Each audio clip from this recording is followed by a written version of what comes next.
For months now, Trump and his Republican enablers have been selling a counter-narrative to distract from Trump's effort to get Ukraine to dig up dirt on Joe Biden, and Russia's attempt in 2016 to help Trump win the election. How did they do it? 9 steps. Step 1. Find a source of half-baked lies and innuendo. In a 2018 book, Secret Empires, conservative author Peter Schweizer, an editor at Breitbart News, raised Hunter Biden's foreign business dealings. Schweizer didn't allege any illegality. Ukraine's prosecutor general found no evidence of wrongdoing, but Schweizer led readers to conclude that it reeks of influence peddling and self-dealing. Step 2. Dig up dirt. Eager to advance a story that would damage Joe Biden, who Trump knew was most likely to be his major political opponent in the 2020 election, Trump tapped Rudy Giuliani to do the digging. Step 3. Feed it to the mainstream press. Giuliani told CNN that a well-regarded investigator brought Hunter Biden's story to his attention. He then told the New York Times that he was going to Kiev, the Ukrainian capital, to push the new government to investigate 2 matters of intense interest to Trump. One was the involvement of former Vice President Joe Biden's son in a gas company, Burisma, owned by a Ukrainian oligarch. The other was the origin of Special Counsel Mueller's investigation into Russian interference in the 2016 election. After Giuliani's planned trip attracted a lot of media attention, Giuliani cancelled it. Step 4.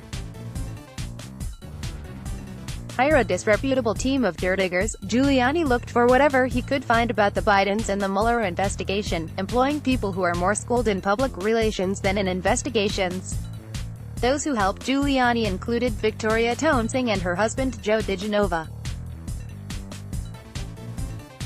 On social media and in regular appearances on Fox News, these 2 operatives advanced the bunk theory that Mueller's investigation resulted from the Justice Department's efforts to frame Trump, and that the collusion began in Ukraine. Another Giuliani dirt digger was Lev Parnas, a Ukrainian-American businessman and Giuliani crony who has since been arrested and charged with campaign finance violations on behalf of the Trump campaign. Step 5. Find more news outlets seeking a scoop on the dirt. Giuliani fed the story to John Solomon, a reporter for The Hill, not to the Justice Department or any other government agency charged with investigating wrongdoing. Giuliani claimed he had no other choice because Obama-era officials still, in fact, the Justice Department, and won't diligently investigate the information he's compiled.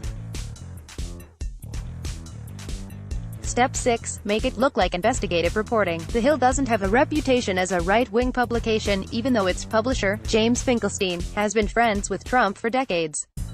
So Solomon's columns were presumed to be legitimate products of investigative reporting. According to documents uncovered in the impeachment inquiry, Solomon shared drafts of what he wrote with Giuliani's team before publishing the articles. Step 7. Muddy the waters. One of the columns alleged evidence of a Ukrainian plot to help Clinton, another mentioned the Bidens. The whistleblower complaint that set off the impeachment inquiry cites this article as among the key events leading up to Trump's demand that the Ukrainians do him a favor and investigate the Bidens. Former Ukrainian ambassador Marie Yovanovitch recalled in her impeachment testimony that other Solomon articles launched a campaign to discredit her. Step 8. Amplify the narrative in conservative media. ONCE published in The Hill. Solomon's articles were repeated on Fox News and tweeted by Trump and his son Donald Jr.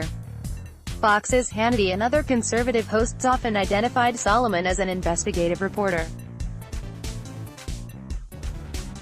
Besides writing for The Hill, Solomon himself appears on Fox News and on right-wing radio. In effect, conservative audiences heard Solomon's stories from multiple sources. Step 9. Repeat as often as possible. By the time of the impeachment hearings, this counter-narrative about the Bidens and about Ukraine helping Clinton in 2016, although based on literally nothing, had months of apparent confirmation in conservative media. Mainstream media, trying to be balanced, gave it airtime. Trump's weaponization of information was complete. Please donate today. Did you enjoy this article? Then please consider donating today to ensure that Eurasia Review can continue to be able to provide similar content. Let's block ads. Why?